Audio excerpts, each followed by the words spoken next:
السلام علیکم و رحمت الله و برکاته.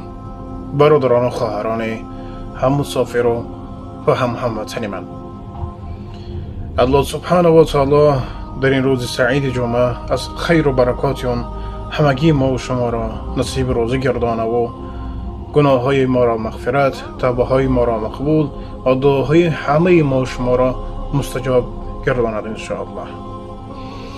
و بعدا در چندین نوارها، چند دودرکا و چند اپاها و چند خوارکا میخوای یک نوار کردن نشان میدن که نبینین من از تیک توک چه خیلی سوم کار کردم. اگر شما خوانین لایک از کنین، پسات از کنین، بلا و بتر و غیره و کذا.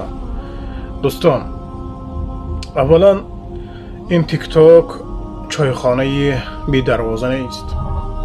خب و بعدا اساسا در تیک توک دو واسطه سوم کارکنی هست که یکمش این: اگر شما میلیون ها زیاد آبونچی داشته باشین و با یک کدام فیرمای دگوار بسته و اونا رکلام کنین، در هر یک کارتون رکلام گارج کنین، برای شما یک دوله میتاد.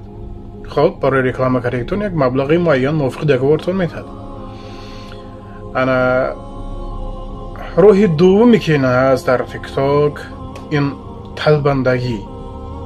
گویمم هیچ یک خطاگی نمیکنیم.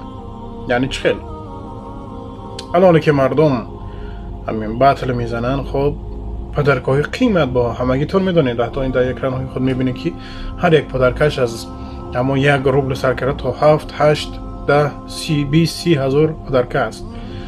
بعض از برادران با عقل من شما به خاطری همون کدام دختر به همین یک نظر کرده پسی به رحمت فلانی جان گفته مثلا یا بوس روی کردنش پدرکوی قیمت میخرن، همین خیلی گیپناز میکنن. میگم یعنی دو روحی اساسی هست که یکمش برای مردم من شما هیچ مقصد که چاره نیست، یعنی نمیتونن هیچ فیرما را رکلام کردن، چون که اونها با این بلاگرای همون باتل باز هیچ حاجت ندارد.